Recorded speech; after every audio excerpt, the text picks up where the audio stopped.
Bismillahirrahmanirrahim. Assalamualaikum warahmatullahi wabarakatuh.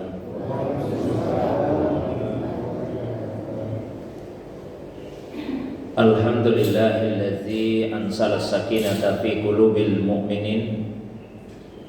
Wassalatu wassalamu ala sayyidil awwalina wal akhirin, sayyidil anbiya'i wal mursalin, sayyidina wa habibina wa syafi'ina wa maulana Muhammadin wa ala alihi wa ashabihi wa ala man ittaba'an nur allazi unsila ma'ahu ila yaumiddin, amma ba'du.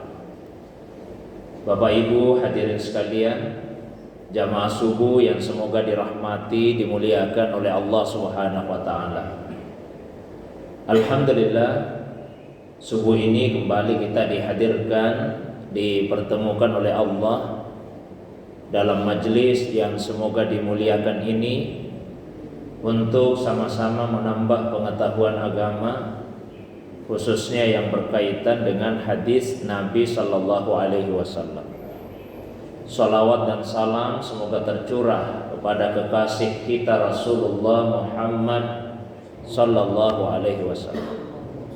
Begitu pula kepada keluarga beliau, para sahabat dan pengikutnya yang senantiasa istiqamah menghidupkan sunnah Nabi sallallahu alaihi wasallam.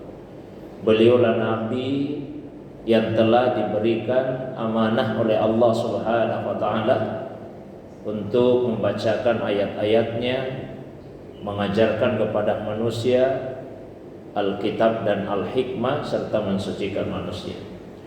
Insyaallah subuh ini kembali kita lanjutkan pembacaan kita terhadap kitab Al-Arba'in An-Nawawiyah, himpunan 42 hadis yang disusun oleh Imam An-Nawawi. Subuh ini kita sudah memasuki Al-Hadisu As-Sadisu Was-Salasun, hadis yang ke-36. Di dalam hadis ini Rasulullah SAW menguraikan tentang jawami'ul khair. Jawami'ul khair, kebaikan-kebaikan dalam bentuknya yang beraneka macam. Hadis yang dinukil oleh Imam An-Nawawi adalah hadis yang diriwayatkan oleh Imam Muslim dalam kitab sahihnya pada pembahasan tentang zikir, doa, taubat dan istighfar. An Abi Hurairah radhiyallahu anhu anin Nabi sallallahu alaihi wasallam qala, man naffasa an mu'minin kurbatan min kurabid dunya naffasallahu anhu kurbatan min kurabi yaumil qiyamah. Dari Abi Hurairah, semoga Allah meridainya, dari Nabi sallallahu alaihi wasallam, beliau bersabda, barang siapa yang mengeluarkan seorang mukmin atau menghilangkan atau meringankan dari seorang mukmin satu kesulitan di antara kesulitan-kesulitan dunia yang dia rasakan, maka Allah akan menghilangkan darinya satu kesulitan di antara kesulitan-kesulitan di hari kemudian. Wa man yassara ala mu'sirin, dan siapa yang memberikan kemudahan kepada orang yang dalam kesulitan, yassarallahu alaihi fid dunya wal akhirah, Allah akan memberikan kepadanya kemudahan, keringanan di dunia dan di akhirat. Wallahu fi aunil abdi maka al abdu fi auni akhihi, dan Allah akan senantiasa memberikan pertolongan kepada hambanya selama hamba itu senantiasa menolong saudaranya. Wa man salaka tariqan yaltamisu fihi ilman sahalallahu lahu bihi tariqan ilal jannah, dan barang siapa yang menempuh satu jalan untuk mencari satu ilmu, maka Allah akan mudahkan baginya satu jalan menuju ke surga.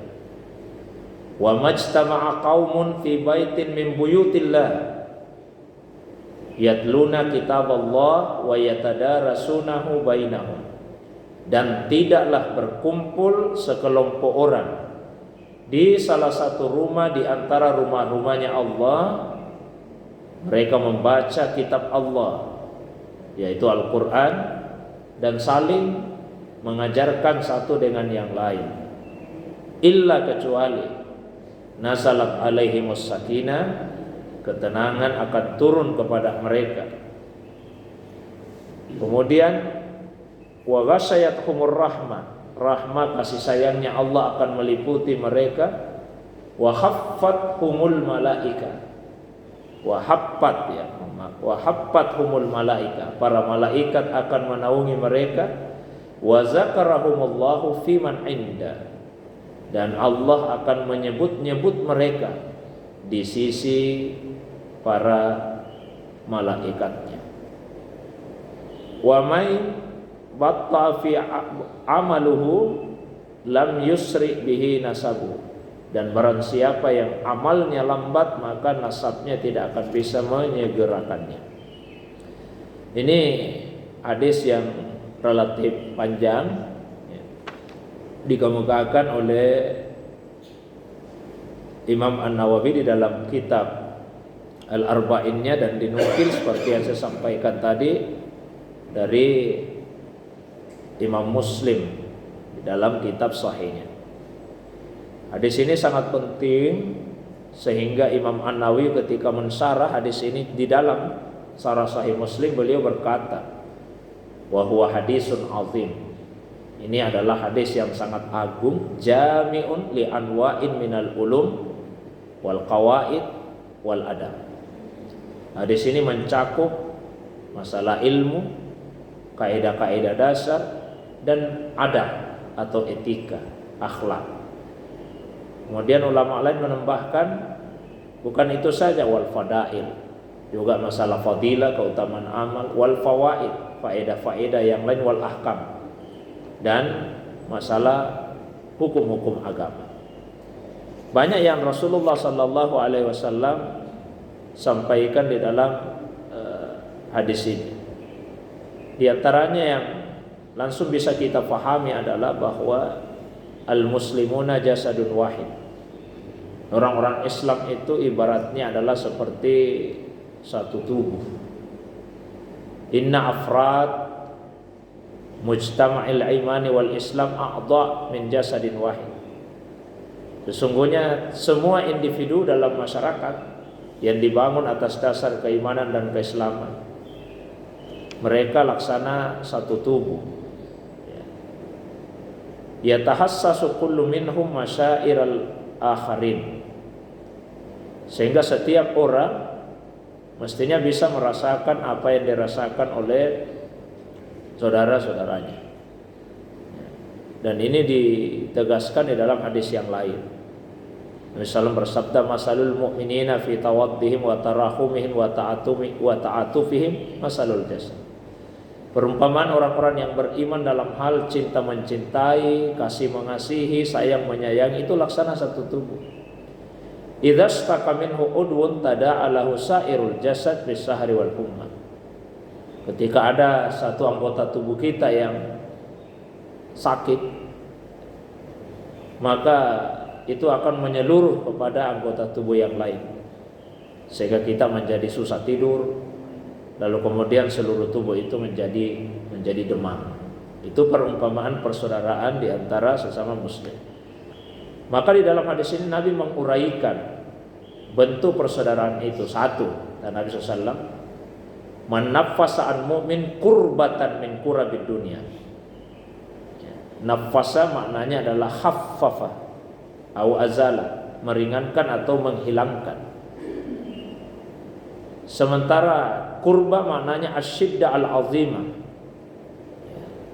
satu kesulitan yang besar, atau satu kecemasan, atau satu penderitaan.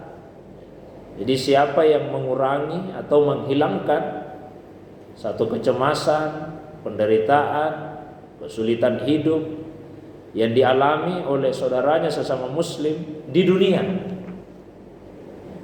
maka nafasallahu anhu kurbatan min kurabi yaumil qiyamah.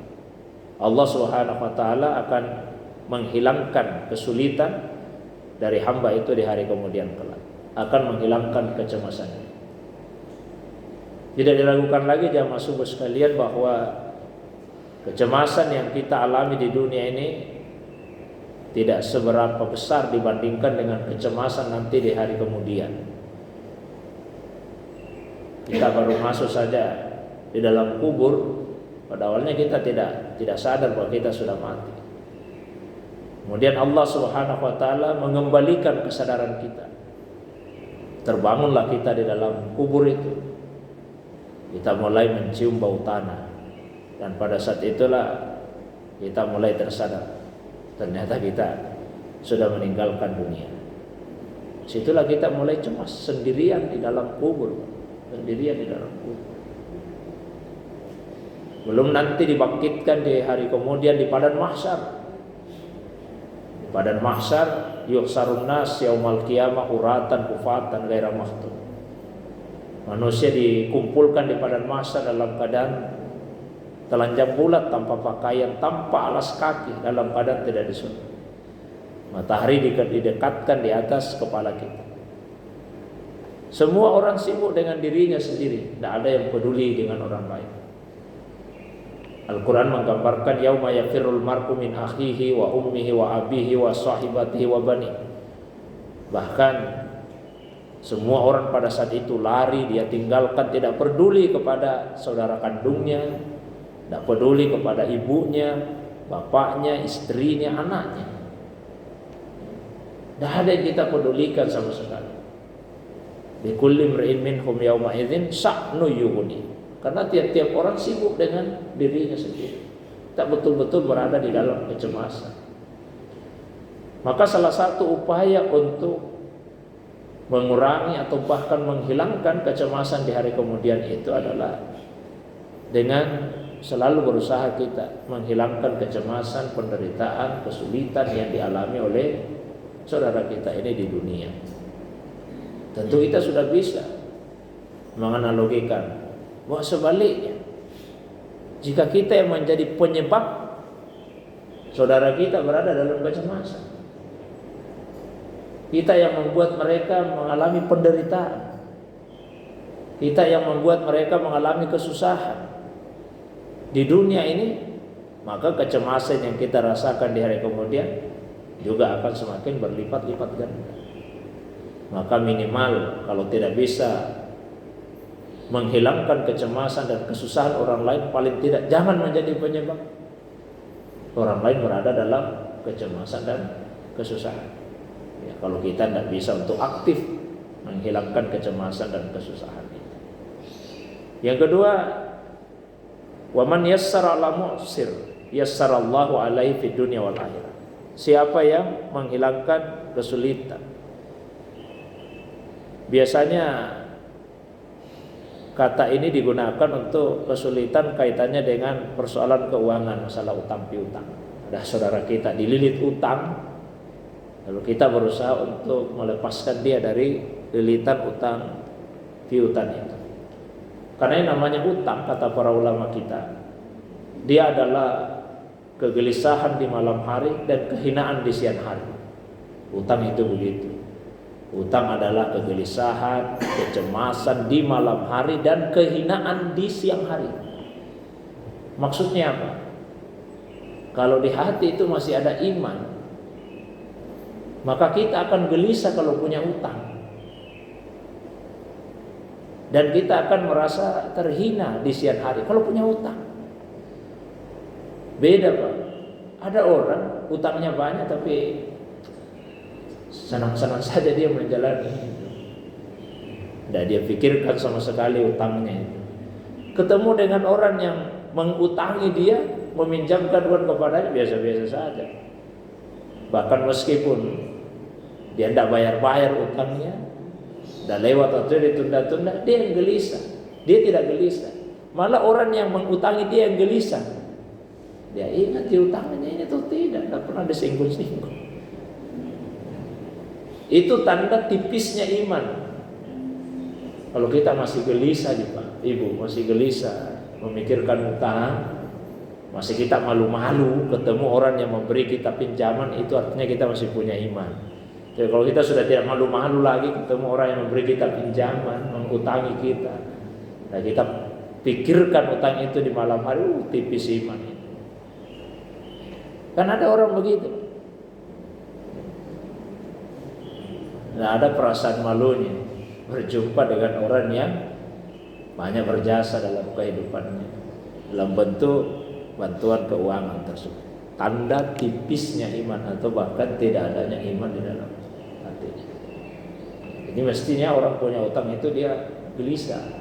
Nah, kalau kita mengeluarkan seseorang yang berada dalam jeratan utang piutang, berarti kita menghilangkan kesulitan yang dialami, mengangkat dia dari kecemasan itu, ya, menghilangkan perasaan hina yang dia alami karena utangnya itu. Maka Allah Subhanahu wa taala juga akan memberikan kemudahan kepada kita di hari kemudian. Hisabnya, perhitungan amalnya akan dimudahkan oleh Allah Subhanahu wa taala. Ya. Ada orang yang tidak mampu membayar utangnya sama sekali, kita lepaskan dia dari utang itu. Ya minimal kita beri tangguh, berikan penangguhan waktu. Al-Quran kan disebutkan seperti itu. Barang siapa yang berada dalam kesulitan, karena zu usratin, ada orang berada dalam kesulitan, fanaziratun ila maisar, beri tangguh mereka sampai Allah memberikan kemudahan kepadanya. Wa antasaddaqu khairul lakum, dan jika kalian sedekahkan, lepaskan orang tersebut dari utangnya, maka itu yang lebih baik bagi kalian.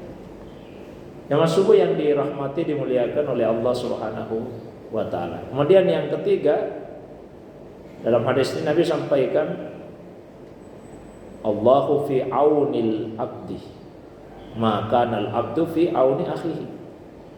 Allah itu akan selalu memberikan aun, i'ananya, pertolongannya, membantunya untuk memenuhi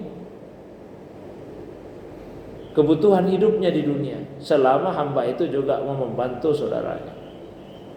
Musa'adatuhul maddiyah awil ma'nawiyah, baik bantuan materi ataupun bantuan yang bersifat ma'nawiyah.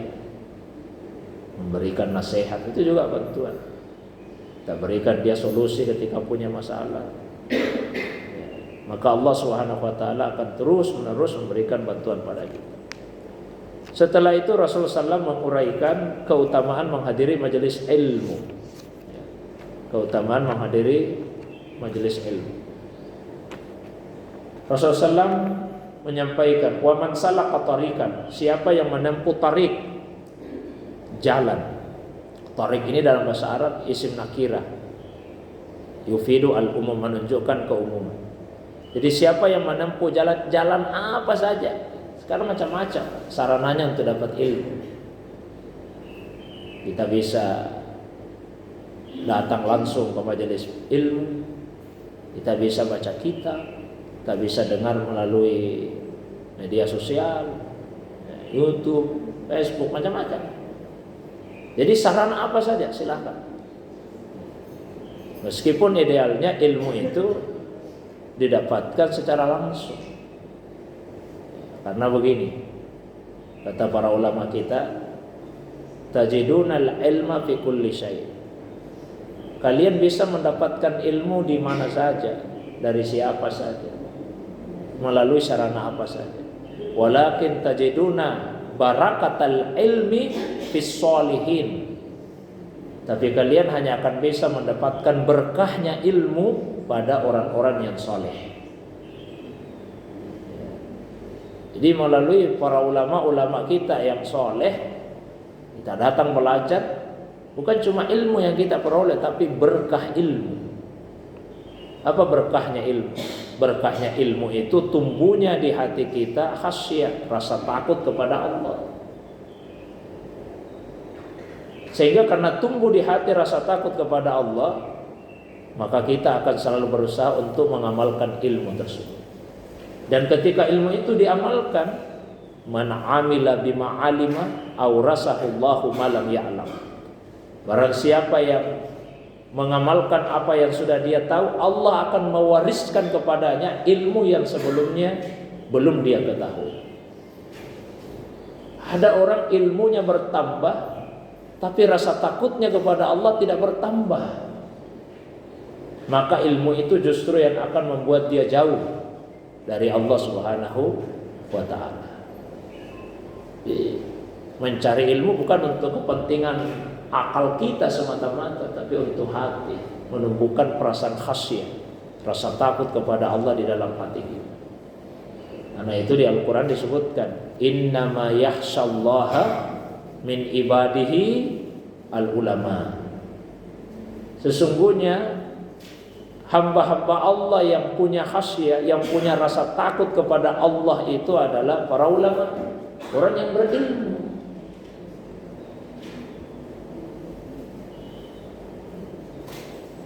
Rasa takut kepada Allah itu 3 levelnya. Paling rendah disebut khauf, takut atas dasar iman. Orang yang betul-betul beriman kepada Allah, di hatinya ada rasa takut. Level yang kedua disebut khasyah. Khasyah itu rasa takut kepada Allah atas dasar iman dan ilmu. Bukan semata-mata karena punya iman, tapi karena ilmu. Itulah ilmu yang benar, yang ada berkahnya, yang menumbuhkan perasaan takut di hati. Sekalipun hafalan kita banyak, strata pendidikan kita tinggi, tapi kalau di hati tidak ada rasa takut kepada Allah, justru membuat semakin sombong, angkuh, merendahkan, meremehkan orang lain. Ilmu itu tidak ada berkahnya. Ilmu itu yang membuat kita jauh dari Allah, membuat kita tidak disukai oleh manusia. Jadi ilmu yang berberkah itu mendekatkan kita kepada Allah dan membuat kita semakin berada di dalam hati hamba-hamba Allah Subhanahu wa ta'ala, disayangi oleh hambanya Allah. Kemudian tingkat khauf yang ketiga disebut haibah, yaitu takut kepada Allah atas dasar iman, ilmu dan ma'rifah, mengenali Allah. Semakin kenal Allah, semakin takut pula lah kita kepada Allah SWT. Maka jika ada yang berkata, "Woi, saya itu tidak pernah lagi sholat." Loh, kenapa? Karena saya sudah mencapai tingkat ma'rifah. Nah, itu pengakuan dusta. Mana ada orang mencapai tingkat ma'rifah kemudian merasa tidak perlu lagi sholat. Justru dia akan semakin menjaga syariat Allah Subhanahu wa ta'ala. Nah, terus yang berikutnya, sahalallahu. Kalau ada yang mencari sarana apa saja, yaltamisu fi ilman, mencari ilmu apa saja, yang penting ada manfaatnya, maka Allah akan mudahkan baginya jalan menuju ke surga. Jadi ilmu itu mengantar kita masuk ke dalam surga. Karena amal yang diterima oleh Allah syaratnya 2. 1, dilakukan dengan ikhlas. Ikhlas itu wilayah hati. Tapi tidak cukup dengan ikhlas. Amal itu harus sesuai tuntunan agama. Yang membuat kita tahu ini amal sesuai tuntunan agama atau tidak, ilmu. Tidak bisa kita mengatakan itu urusan saya, Ustaz. Tidak bisa. Bukan urusan hati. Ini urusan ilmu. Ilmu yang membuat kita tahu ini salat benar atau tidak, ini puasa benar atau tidak, cara pelaksanaan ibadah seperti ini ada tidak tuntunannya atau tidak ada. Ilmu yang membuat kita tahu. Jadi ilmu itu akan mengantar kita masuk ke dalam surganya Allah SWT. Nah, salah satu metode yang sejak di masa Nabi itu dilakukan adalah berkumpul di rumahnya Allah untuk mempelajari Al-Quran. Dan jika itu dilakukan, minimal 4 keutamaannya yang disebut dalam hadis ini. Keutamaan pertama, nazalat alaihimus sakinah. Ketenangan akan turun kepada mereka. Jadi kalau ada orang menghadiri majelis ilmu lalu dia gelisah, 2 dua kemungkinannya. Satu, niatnya tidak benar. Yang kedua, majelis itu bukan majelis yang benar. Kalau kita gelisah, kenapa saya gelisah sekali materi majelis ilmu? Mungkin dari orang yang hadir itu yang niatnya tidak benar, atau yang kedua majelisnya memang yang tidak benar. Karena mestinya majelis ilmu membuat kita tenang. Ini ada majelis membuat kita merasa marah, merasa gelisah, tumbuh kebencian, mau dendam saja. Majelis apa ini? Bukan majelis yang benar kalau seperti itu. Majelis ilmu itu nazalat alaihimus sakinah. Allah turunkan ketenangan kepada mereka.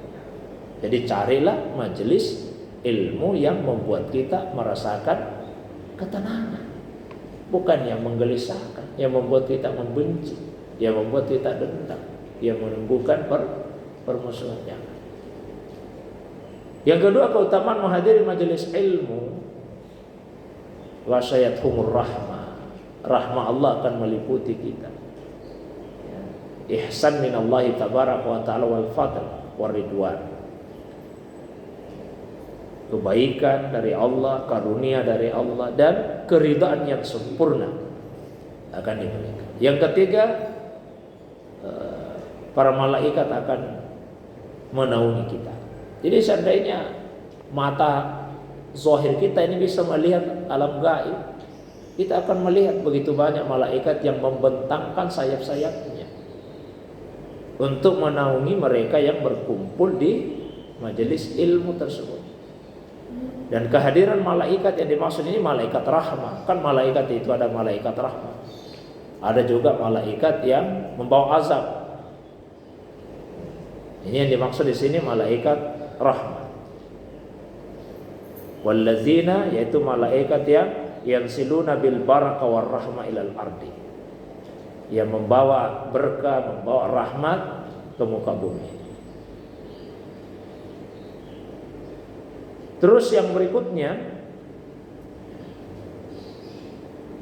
nama-nama kita akan disebut-sebut, dibanggakan oleh Allah. Bahabihim malaikat as-sama, Allah akan membanggakan di hadapan para malaikat. Wa asna alaihim, Allah akan memuji-muji kita.